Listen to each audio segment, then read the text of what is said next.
पंजाब के हवाले से पीपल्स पार्टी और मुस्लिम लीग नून का मवाजना बनता नहीं। बिलावल भुट्टो ने कोई काम नहीं किया, उनसे मुकाबला कैसा। लाडला जेल में कभी साइकिल तो कभी देसी मुर्गी मांगता है। अब इस जेल में वीडियो कॉल की सहूलत दी जाती है।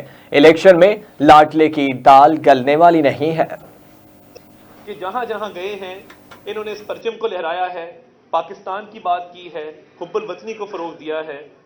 और मैं ये भी समझता हूं कि जो एक बैनुल मज़ाहिब हमांगी है, इंटरफेथ हार्मनी है और टॉलरेंस है, इसको मजीद बढ़ाने की ज़रूरत है। मैं 2-3 दिन पहले फैसल मीर साहब यहाँ मुझे मिले, जो पीपल्स पार्टी के MP के कैंडिडेट हैं बिलावल भुट्टो जरदारी साहब के नीचे।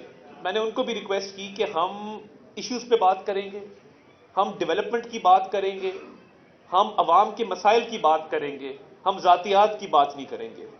मुल्क की सियासत को जो जहर आलूद किया गया है, इसको हमने बेहतर करना है। हमने इश्यूज़ के ऊपर सियासत करनी है, हमने अवाम के जो मसाइल हैं उन पर सियासत करनी है, हमने ज़ातियात पे सियासत नहीं करनी। उनको भी इस बात की यकीन दहानी कराई। और मैं जो ये एक बहुत तशवीश पाई जाती है क्रिश्चियन कम्युनिटी के अंदर भी कि पंजाब में कई वाक़यात हुए, आप गुजरा से शुरू करें और जड़ांवाला तक आएँ तो एक अदम तहफ़्फ़ुज़ का तासुर मौजूद है। हम इस तासुर को भी ज़ाहिर करना चाहते हैं कि ये तासुर नहीं होना चाहिए।